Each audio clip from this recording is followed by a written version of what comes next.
Good morning, students. Now, today we are here with money and banking, last part.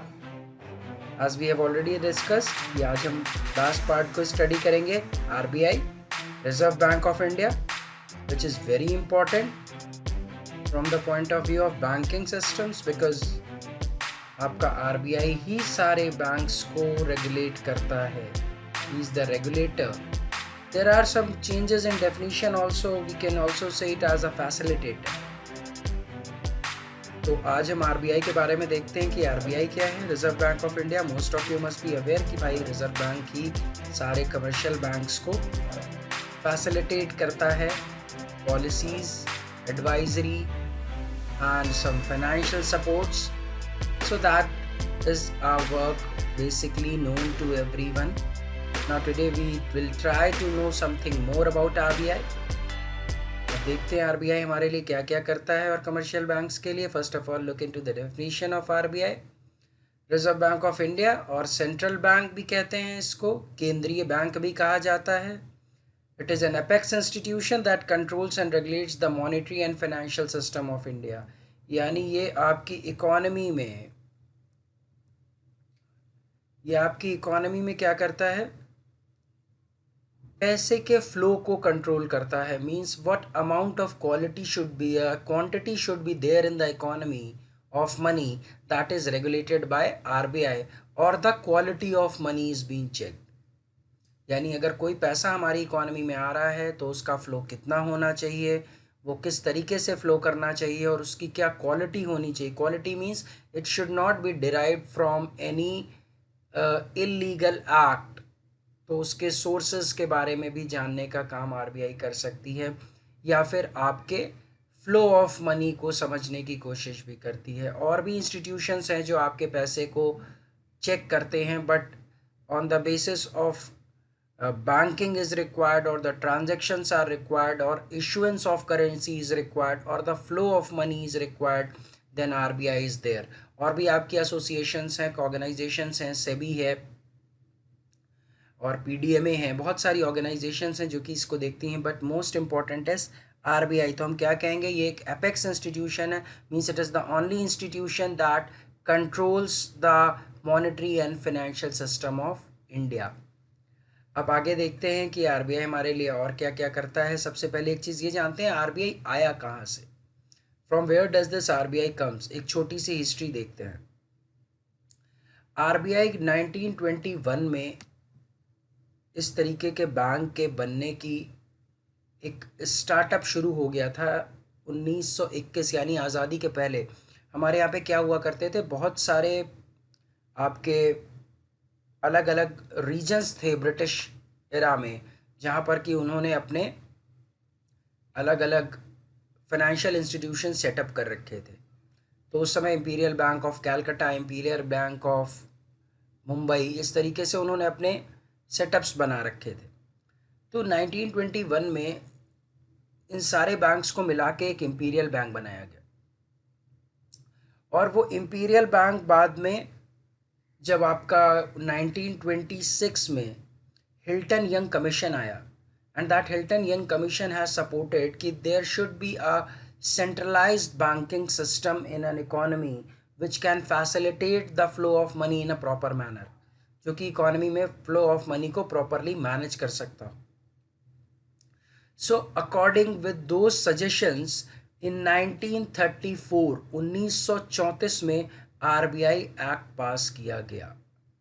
तो RBI act कब पास हुआ, 1934 में, यानी before the independence. And on 1 April 1935 RBI has started its operation in Calcutta. तो RBI शुरू कहाँ से हुआ, कैलकटा से शुरू हुआ. और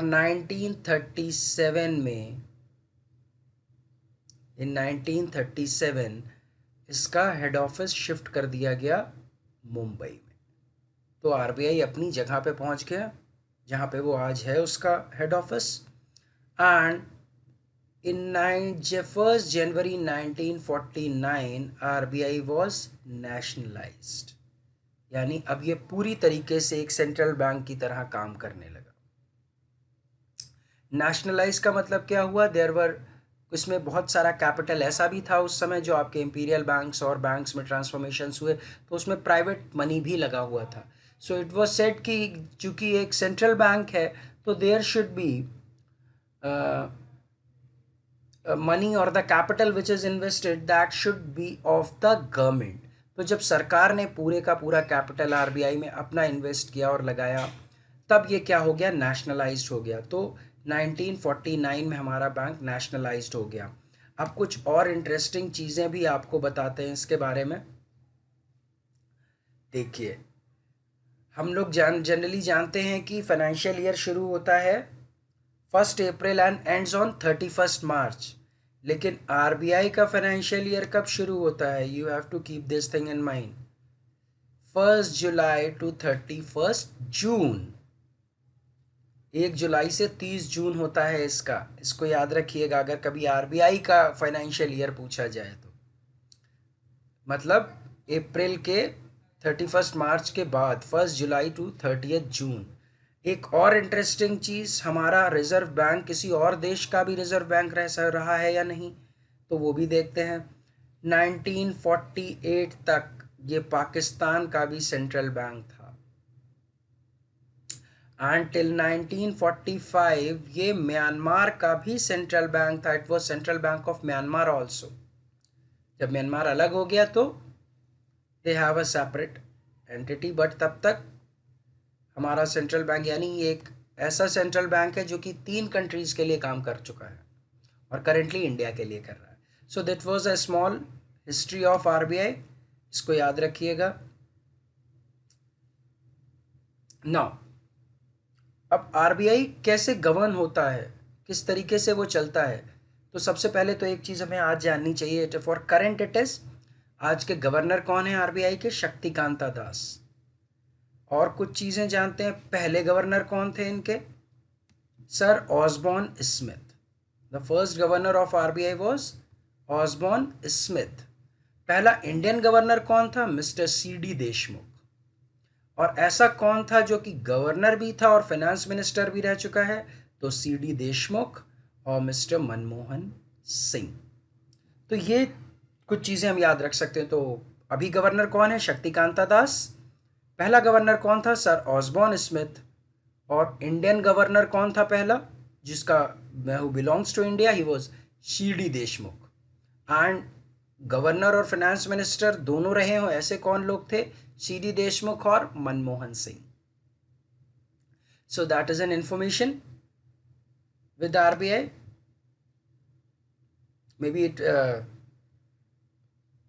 it is very useful when you will be appearing for your further examinations. Now, how does this RBI works, कौन लोग इसे चलाते हैं, तो इसे देखते हैं. बहुत जल्दी जल्दी इस चीज़ को देख लेते हैं ताकि हम अपने और कंटेंट को समझ सकें. First, it constitutes of around 21 members. पहला कौन होता है, द गवर्नर. गवर्नर जो होगा हमारा वो होगा. दूसरा, 4 डेप्यूटी गवर्नर्स होते हैं जो कि गवर्नर को असिस्ट करते हैं. देन 4 रीजनल ऑफिसेज हेड्स जो आपके मुंबई में, कलकत्ता में, दिल्ली में जो इसके रीजनल ऑफिसेज हैं, वहाँ के लोग जो रीजनल हेड ऑफिसेज के हेड्स हैं, they also assist the governor in taking decisions. Then there are 2 representative from the finance ministry. Ministry of finance से भी 2 लोग होते हैं because it is a matter of money, so finance minister or the ministry of finance should be involved in it. And then there are 10 independent directors which used to work for RBI. तो total हमारे पास 21 लोग होते हैं RBI को की core governing body में. Governor, 4 deputy governors, 4 regional head office के heads, और उसके अलावा 2 representative of ministry of finance और आपके 10 इंडिपेंडेंट डायरेक्टर्स. तो ये हमारी गवर्निंग बॉडी है आरबीआई की. अब आगे आते हैं कि आरबीआई क्या करता है, what are the functions of RBI, कि आरबीआई काम कैसे करता है. तो उसके कुछ फंक्शंस हैं, अभी आगे हम इनको डिटेल में भी देखेंगे. पहले इनको एक बार लिस्ट में देखते हैं. Control of money supply and credit. Economy में पैसा कैसे फ्लो करेगा, बैंक्स कैसे वर्क करेंगे, किस तरीके से लोन्स दिए जाएंगे, किस तरीके से मार्केट इंस्ट्रूमेंट्स खरीदे या बेचे जाएंगे, that will be taken into consideration by RBI. इसको हम और भी अगर स्पेसिफिक हो तो इसको कहा जाता है मॉनिटरी पॉलिसीज। याद रखिएगा, it is called monetary policies. अभी हम इसको और डीप में डिस्कस करेंगे। दूसरी चीज हमें पता है कि आरबीआई बैंक के नोट भी इशू करता है, तो that is also a thing. Banker to the government, government के बैंक की तरह भी काम करता है। बैंकर्स बैंक बैंक्स को भी असिस्ट करता है when ever they need money और एडवाइजरी। हमारे फॉरेन एक्सचेंज के रिजर्व को भी मेंटेन करता है, उसे रेगुलेट करता है और उसका कस्टोडियन भी होता है। और क्लियरिंग हाउस फंक्शन भी होता है। अब क्लियरिंग हाउस फंक्शन क्या होता है, जब बहुत आप लोग देखते हो एसबीआई का चेक आपको किसी ने दिया, आपका अकाउंट आईसीआईसीआई में है, तो आप अपना क्या करोगे, चेक आईसीआईसीआई में लगा दोगे, एसबीआई से वो पैसा आना होगा। तो अब इस केस में क्या होता है, इन बैंक्स के कुछ डिपॉजिट्स होते हैं आरबीआई के पास, जैसे मैंने आपको लास्ट सेशन में बताया था सीआरआर, कैश रिजर्व रेशियो। तो दोनों बैंक्स में पैसा ट्रांसफ़र करने की जगह, समझिए इस चीज़ को, कि आपने एक एसबीआई का चेक लगाया, अपने आईसीआईसीआई के अकाउंट में किसी ने आपको पेमेंट करी थी एसबीआई के चेक से, यानी अब एसबीआई को वो अमाउंट आपके आईसीआईसीआई में ट्रांसफ़र करनी है, यानी SBI will give money to ICICI. अब यहाँ पे ये नहीं होगा, यहाँ पे क्या होगा, दोनों ही बैंक के रिजर्व्स आरबीआई के पास होंगे, तो आरबीआई क्या करेगा, आईसीआईसीआई के रिजर्व बढ़ा देगा in comparison to SBI reserve.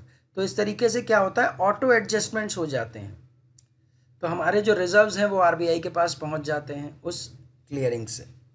तो ये जो डिफरेंस क्लियरिंग होती है that is called clearing house function, जो कि आरबीआई करता है कमर्शियल बैंक्स के लिए, जिससे कि अननेसेसरीली मूवमेंट ऑफ कैश ना हो।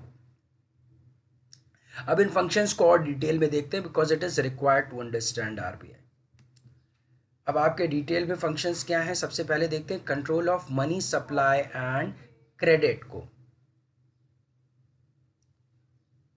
तो control of money supply and credit को हम और क्या कहते हैं, मॉनेटरी पॉलिसीज भी कहा जाता है। It is also known as monetary policies. हम इनको क्या कहते हैं, मॉनेटरी पॉलिसीज भी कहते हैं। पैसे से रिलेटेड पॉलिसीज, मुद्रा से रिलेटेड पॉलिसीज जो होंगी वो मॉनेटरी पॉलिसीज होंगी। जब हम टैक्स के लिए पॉलिसी बनाते हैं तो हम कहते हैं फिस्कल पॉलिसीज, लेकिन जब हम पैसे से रिलेटेड पॉलिसीज बनाते हैं जो कि आरबीआई बनाती है तो हम उसे कहते हैं मॉनेटरी पॉलिसीज।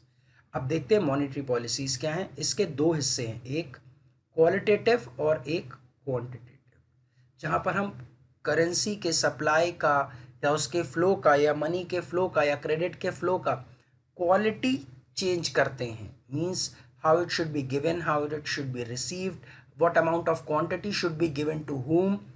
ये सारी चीज़ें जब हम तय करते हैं तो हम क्या करते हैं, क्वालिटी की बात कर रहे हैं।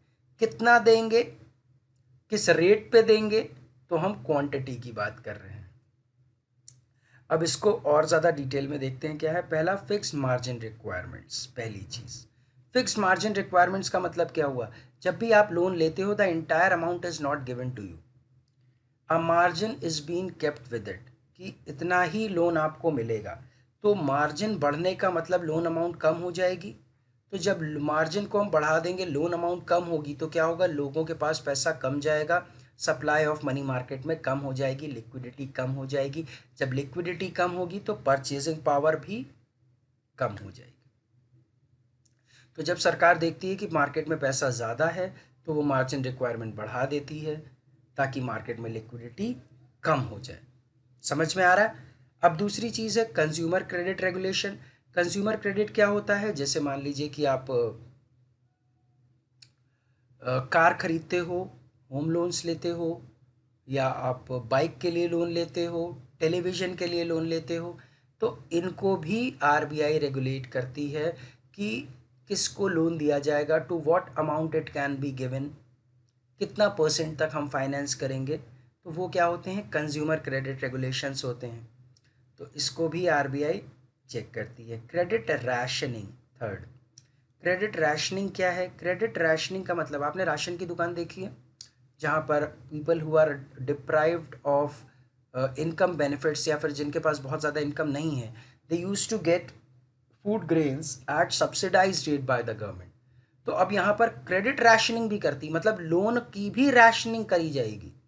अब लोन की रैशनिंग कैसे करेंगे? भाई मुझे लोन लेना है, अगर गवर्नमेंट ने कह दिया कि इस साल हम मीडियम स्केल इंडस्ट्रीज़ को लोन देंगे या स्मॉल स्केल इंडस्ट्रीज़ को लोन देंगे, या फिर हम उन इंडस्ट्रीज़ को लोन देंगे जो एग्रीकल्चरल प्रोडक्ट से जुड़ी हुई हैं, तो ये राशनिंग हो गई। Means they will be getting loan at lower rates and the other companies will get loan at the higher rates, या फिर उनके लिए लोन अवेलेबिलिटी ज़्यादा होगी और बाकियों के लिए कम होगी। तो that is called credit rationing. यहाँ पर हम कोई परसेंट फिक्स नहीं कर रहे हैं, कुछ नहीं कर रहे हैं, बस हम रैशनिंग कर रहे हैं उसकी। दूसरी चीज़ नेक्स्ट आपका आते हैं मॉरल सुएजन। मॉरल सुएजन क्या होता है? यहाँ पर आरबीआई कोई लॉ या पॉलिसी नहीं बनाती है, ये सिर्फ कमर्शियल बैंक्स को इंस्ट्रक्शन देती है कि provide these kinds of loans, इन चीज़ों को ज़्यादा लोन दो, इन चीज़ों को कम लोन दो, एजुकेशन के लोन ज़्यादा दो, वट एवर द पॉलिसी। अब ये सब कहाँ से आती हैं? ये आपके एनुअल प्लान्स और 5 ईयर प्लान से ये सब चीज़ें इन सब पॉलिसीज़ में आती हैं। तो अब क्या हुआ? मॉरल सुएजन के थ्रू सिर्फ हम आरबीआई एक एनवायरनमेंट क्रिएट करेगी, कमर्शियल बैंक्स को इंस्ट्रक्ट करेगी कि आप अपने क्रेडिट पॉलिसीज़ को इस तरीके से मैनेज करिए कि हो सकता है एजुकेशन सेक्टर की तरफ फोकस्ड है या एग्रीकल्चर सेक्टर की तरफ फोकस्ड है। तो it is just we can say suggestion given by the RBI. जब कंडीशन बहुत ख़राब नहीं होती है तो हम सजेस्टिव मेजर्स यूज़ करते हैं। जब ये लगता है कि कंडीशंस ख़राब हो सकती हैं तो वहाँ पर हम क्या करते हैं? फिर स्ट्रिक्ट रेट्स को यूज़ करते हैं। तो इट डिपेंड्स कि इकोनॉमी की सिचुएशन क्या है। अब इस समय जैसे अगर आपके यहाँ पे जो कोरोना वायरस का प्रॉब्लम चल रहा है, तो इस समय क्या है, हमें स्ट्रिक्ट रेगुलेशंस की ज़रूरत है, तो रेट्स फिक्स किए जा रहे हैं, पॉलिसीज़ बनाई जा रही हैं। बट अगर सिचुएशन नॉर्मल होती तो हम मॉरल सुएजन से भी काम चला सकते थे। Now there are control through directives. कई बार क्या होती है कि कुछ निर्देश या डायरेक्टिव्स जो होते हैं वो आपके आरबीआई की तरफ से फ्लोट किए जाते हैं और पास किए जाते हैं, और उन डायरेक्टिव्स से कमर्शियल बैंक्स को रन करना होता है on their saving account patterns और their loan facilities, whatever they are providing to the consumer. So they will be run according to those directives. वो निर्देश होते हैं जो कि आपकी आरबीआई कमर्शियल बैंक्स को देती है। Then direct action. कई बार ऐसा भी होता है कि आरबीआई खुद भी काम करती है। अगर कोई प्रॉब्लम होती है, मान लीजिए कोई ऐसी प्रॉब्लम है जो कि नेशनल इशू है, जैसे करेंटली आरबीआई का आपको हस्तक्षेप बहुत ज़्यादा मिल रहा है, उनका इंटरफेरेंस बहुत मिल रहा है बैंकिंग सिस्टम में, तो उसका रीज़न है कि because there is a problem and now RBI needs to support the commercial banks and the financial system. तो बहुत सारे कई इंस्ट्रूमेंट्स आरबीआई भी मार्केट में बेच सकती है टू रेगुलेट। तो ये हमारे क्या थे? Qualitative methods. यानी यहाँ पर अभी हमने सिर्फ क्वालिटी की बात करी है कि हम लोन्स को कैसे इंप्रूव कर सकते हैं। क्वालिटेटिव मेथड्स कौन से हो गए? Fix margin requirements, consumer credit regulations, credit rationing, moral suasion, control through directives and direct actions. अब देखते हैं क्वांटिटेटिव क्या है। अब हम क्वांटिटी को कैसे अफेक्ट कर सकते हैं सीधे। तो पहला है बैंक रेट्स। बैंक रेट्स वो रेट्स होते हैं जिन पर लॉन्ग टर्म के लिए बैंक्स का आरबीआई कमर्शियल बैंक्स को लोन देती है। बैंक रेट याद रखिएगा, बहुत सारे रेट्स अभी आपको मिलने वाले हैं। बैंक रेट क्या हो गया? लॉन्ग टर्म के लिए जब क्रेडिट मिलता है कमर्शियल बैंक्स को आरबीआई से, तो वो क्या कहलाएगा? बैंक रेट कहलाएगा। तो it is a long term finance, it is a long term, it is a facility which provides a long term loan facility to the commercial banks। तो वहाँ पर कौन सा रेट यूज़ होगा? बैंक रेट यूज़ होगा। अब इनसे quantity पे कैसे असर पड़ता है देखते हैं। अगर बैंक रेट सरकार ने बढ़ा दिया तो कमर्शियल बैंक्स को लोन महंगे में मिलेगा। जब उनके पास पैसा ज़्यादा रेट्स पे आएगा तो वो ज़्यादा रेट्स पे मार्केट में देंगे। जब ज़्यादा रेट्स पे मार्केट में देंगे तो क्या होगा? लोग कम लोन लेंगे, मार्केट में लिक्विडिटी सप्लाई कम हो जाएगी। तो यानी अगर गवर्नमेंट को लिक्विडिटी सप्लाई कम करनी, परचेजिंग पावर कम करनी है, डिमांड अननेसेसरीली बढ़ी हुई है, तो वो बैंक रेट्स को बढ़ा देगी। समझ में आया? अभी हम लोग इसको आगे जब एग्रीगेट डिमांड और एग्रीगेट सप्लाई और इनकम जनरेशन पढ़ेंगे तो this things will be repeated and it will be more clear to you people.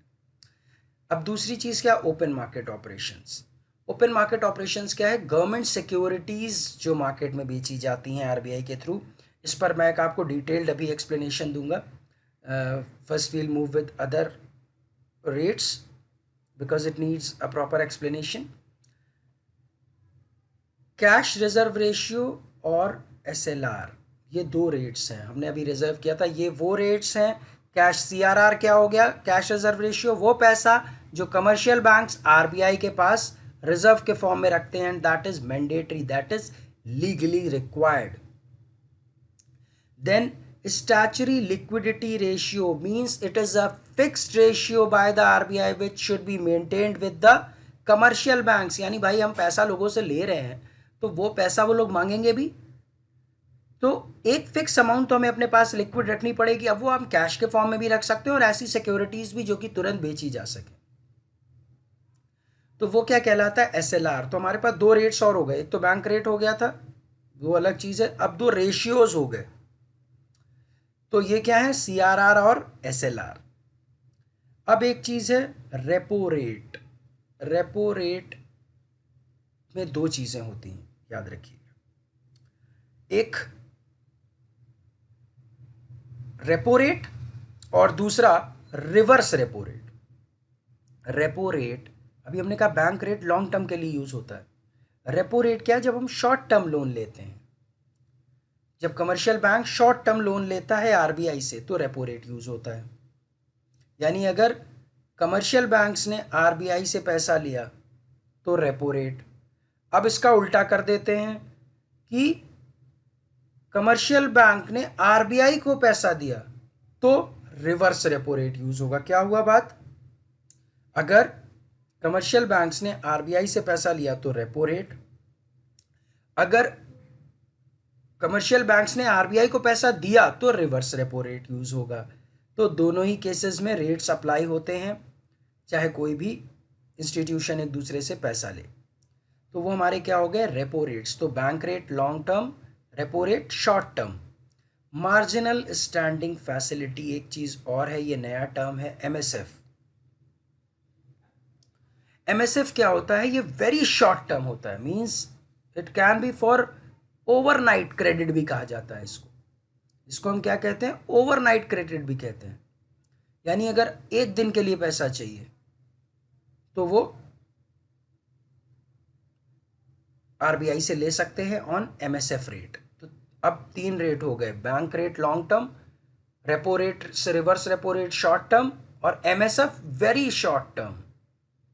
इसमें बैंक्स क्या करते हैं? सैटरडे को ले लिया तो संडे का भी टाइम मिल गया, मंडे को पे कर दिया, तो ये 48 आवर्स तक हो जाता है।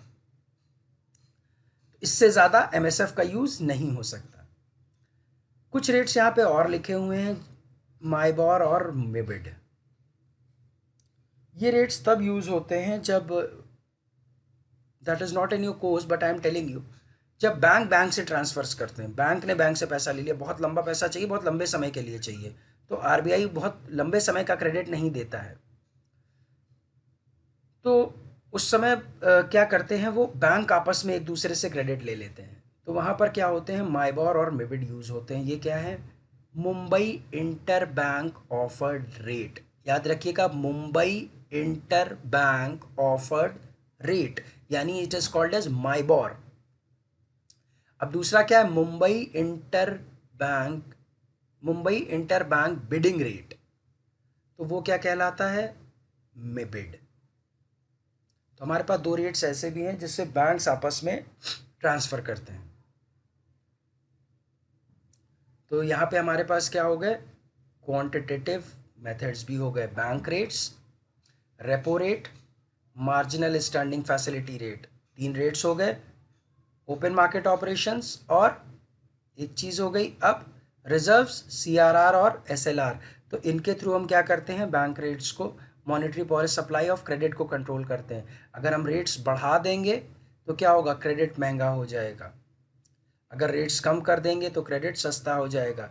तो अगर मार्केट में फ्लो ऑफ मनी बढ़ाना है तो रेट्स को कम कर दीजिए, लोन सस्ते हो जाएंगे और लोग लोन लेंगे तो उनके पास पैसा आएगा, बाइंग पावर आएगी, मार्केट में लिक्विडिटी बढ़ जाएगी। Getting my point what I am saying? How does RBI controls credit? In rates के थ्रू वो क्रेडिट को कंट्रोल करती है। अब आगे और देखते हैं पॉइंट्स। मैंने आपसे कहा था अभी हमें ओपन मार्केट ऑपरेशंस देखना है। तो ओपन मार्केट ऑपरेशंस क्या करता है, देखते हैं ओपन मार्केट ऑपरेशंस क्या है।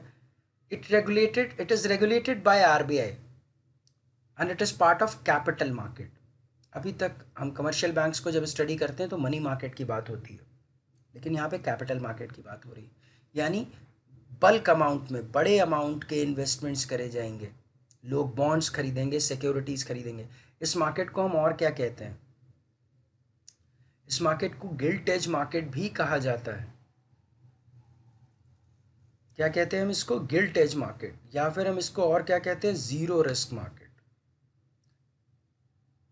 क्योंकि यहाँ पर फिक्स्ड रेट मिलते हैं। क्या कहते हैं हम इसको, गिल्ट एज मार्केट कहते हैं और ज़ीरो रिस्क मार्केट भी कहा जाता है। यानी यहाँ पर ऐसे बॉन्ड्स और ऐसी चीज़ें, डेट इंस्ट्रूमेंट्स का यूज़ होता है जहाँ पे कि आपको फिक्स्ड रेट ऑफ इंटरेस्ट मिलेगा। समझ में आ रहा है? जैसे आपको मान लीजिए ट्रेजरी बिल्स, पहली चीज़ क्या है, treasury bills can be used as open market operations. Treasury bills क्या है, जब सरकार को नुकसान होता है, मान लीजिए वो अपने रेवेन्यू को, टैक्सेस के रेवेन्यू कम है और एक्सपेंडिचर ज़्यादा है, तो उस केस में गवर्नमेंट क्या करती है, मार्केट में ट्रेजरी बिल्स फ्लोट करती है थ्रू आरबीआई। तो वो मार्केट से पैसा ले लेती है लोगों से और कहती है कि हम आपको इस पर इतना मेच्योरिटी अमाउंट देंगे। मान लीजिए आपसे 10,000 रुपये का ट्रेजरी बिल गवर्नमेंट ने दिया, तो they will take money from you that will be 9,000 8,500। लेकिन जब भी आप उस ट्रेजरी बिल की मेच्योरिटी पे उसको सबमिट करोगे तो आपको पूरा 10,000 मिलेगा। तो यहाँ पर फिक्स्ड है आपका रेट कि आपको जो मिलना है, इसीलिए हम इसे कहते हैं ज़ीरो रिस्क मार्केट। तो गवर्नमेंट कई बार अपने घाटों को भी पूरा करने के लिए ट्रेजरी बिल्स का इस्तेमाल करती है, या फिर मार्केट में लिक्विडिटी को कम करने के लिए, अगर कम करना है तो क्या करेंगे, ट्रेजरी बिल मार्केट में बेचेंगे, तो लोग सोचेंगे गवर्नमेंट इन्वेस्टमेंट है, खरीद लो। उन्होंने खरीद लिया, अब मार्केट से पैसा कम हो गया, अब वो बाकी चीज़ों पे डिमांड नहीं करेंगे। समझ में आया? अब सरकार को लगा मार्केट में पैसा कम है तो वो क्या करेगी, लोगों को उनके ट्रेजरी बिल्स वापस दे देगी कि भैया अपना पैसा ले लो, हमारा बिल सबमिट कर दो। तो लोगों के पास पैसा आ गया, फिर से डिमांड बढ़ गई। तो this is how open market operation is done by the RBI. उसी तरीके का एक इंस्ट्रूमेंट और है आपका बॉन्ड्स। बॉन्ड्स आपने सुना होगा, हाउसिंग बॉन्ड्स, इंफ्रास्ट्रक्चर बॉन्ड्स, आपके माइनिंग के बॉन्ड्स आते हैं। तो यहाँ पे क्या होता है, कुछ स्पेसिफिक कंपनीज इन्हें इशू करती हैं। गवर्नमेंट कंपनीज भी हो सकती हैं, प्राइवेट कंपनीज भी हो सकती हैं। अब गवर्नमेंट कंपनीज में देयर इज वो गिल्ट एज मार्केट का ही पार्ट है, लेकिन जब प्राइवेट कंपनी आ जाएगी तो वहाँ पर रिस्क इन्वॉल्वमेंट हो जाएगा, तब वो ज़ीरो रिस्क नहीं होगा। कब, ओपन मार्केट ऑपरेशन में बॉन्ड कब ज़ीरो रिस्क नहीं रह जाएगा, जब वो प्राइवेट कंपनी द्वारा दिया जाएगा। Then debentures are also issued by the government.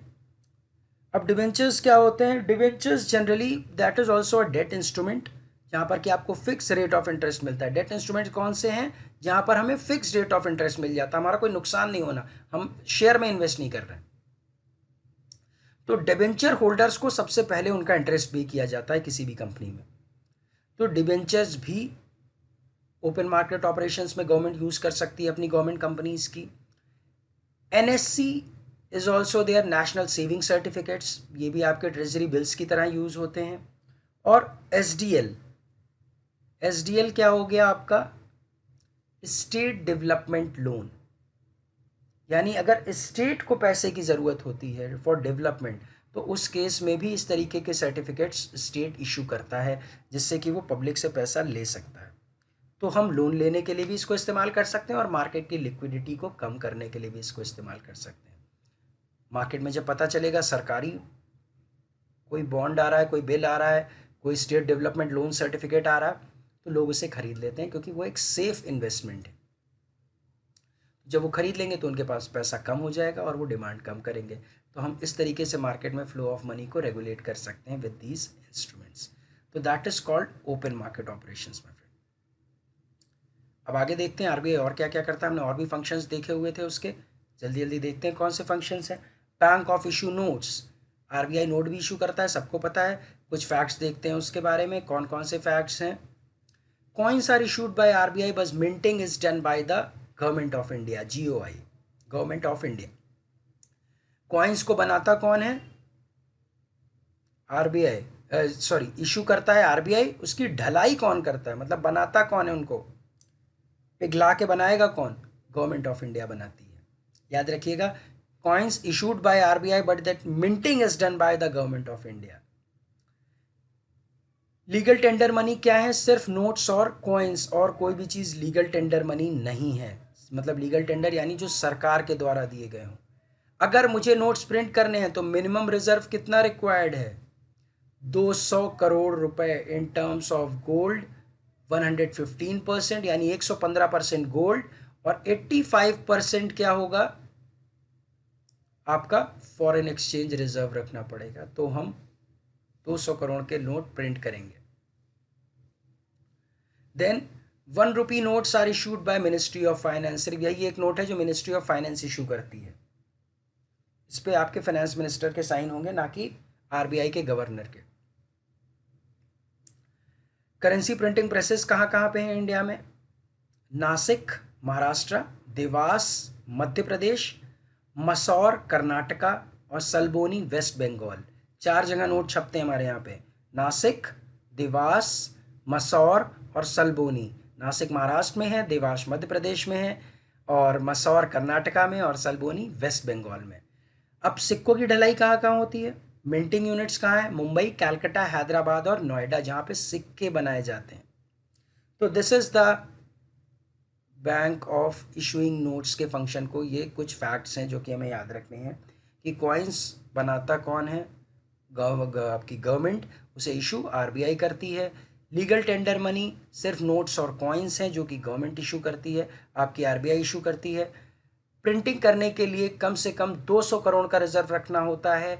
115%, 115% should be gold and 85% should be foreign exchange reserve. Gold की जगह हम और भी चीज़ें रख सकते हैं, आज की डेट में हम कॉपर भी रख सकते हैं up to that worth. Then 1 rupee note is issued by ministry of finance. और बाकी हमारे करेंसी प्रिंटिंग प्रेसेस इंडिया में कहाँ कहाँ पे हैं? नासिक, देवास, मसौर और Salboni. So keep these facts in mind कि हमारा बैंक जो है वो नोट्स को इशू भी करता है।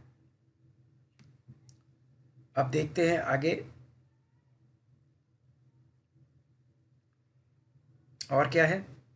Banker to the government, government के बिहाफ पर रिसिप्ट और पेमेंट भी करती है, चाहे वो स्टेट गवर्नमेंट हो चाहे वो सेंट्रल गवर्नमेंट हो। तो ये उनके बिहाफ पे, जैसे आपका बैंक करता है वैसे ही आपकी आरबीआई गवर्नमेंट और स्टेट गवर्नमेंट और सेंट्रल गवर्नमेंट के लिए रिसीट्स और पेमेंट्स भी करती है। और अगर सरकार को किसी फंड्स की ज़रूरत होती है तो उन फंड्स को प्रोक्योर भी करती है। और उस प्रोक्योरमेंट के लिए एक एजेंसी बनी हुई है PDMA, public debt management agency. यानी अगर सरकार को पैसे की ज़रूरत है तो आरबीआई बोलेगी पीडीएमए से, भाई इनके लिए लोन की व्यवस्था करो, तो पीडीएमए उसके लिए आपके लिए इंतज़ाम करेगी। तो बैंकर टू द गवर्नमेंट में क्या फंक्शंस करती है? रिसिप्ट और पेमेंट्स करेगी on the basis of state and centre, and if they need money तो पीडीएमए के थ्रू उनको लोन भी दिलवाएगी। Now come to the next point, bankers bank. RBI क्या है? बैंकर्स बैंक भी है। बैंकर्स बैंक में कैसे काम करती है? It acts as a source of credit, पैसा चाहिए तो देगी। Regulation of audits of bank, कि उनके फाइनेंशियल ट्रांजेक्शन साउंड हैं या नहीं, उनको ऑडिट भी करती है। अगर वो नए बैंक या ब्रांचेस खोलते हैं, एस्टैब्लिशमेंट ऑफ न्यू बैंक्स और branches, then also RBI will help them. और एज अ एडवाइज़र भी, उनको एज अ फाइनेंशियल एडवाइजरी भी देगी कि what should be the investment techniques and what should be the credit techniques, credit giving techniques of commercial banks. तो यहाँ पे क्या है? उधार भी दे रही है, उनके ऑडिट भी कर रही है, रेगुलेट भी कर रही है। अगर वो नए बैंक या ब्रांचेस खोलते हैं तो उनकी हेल्प भी करती है और act as a advisor also. तो this is the RBI as a bankers bank. अब आगे देखते हैं और क्या क्या कर रही है आरबीआई। कुछ एक दो फंक्शंस और बचे हुए हैं। कस्टोडियन ऑफ फॉरेन एक्सचेंज, हमारे पास जो भी फॉरेन एक्सचेंज होता है उसका कस्टोडियन कौन है, उसके रिजर्व्स को कौन रखता है, आरबीआई रखती है। अगर आईएमएफ, इंटरनेशनल मॉनेटरी फंड या कोई भी वर्ल्ड ट्रांजैक्शन होगा तो that will be done with RBI's instruction on by considering the policies of the government. जो भी रिसिप्ट्स और पेमेंट्स होंगे फॉरेन एक्सचेंज के, that is also strictly seen by RBI. तो वो हमारे फॉरेन एक्सचेंज के रिजर्व्स का भी कस्टोडियन है।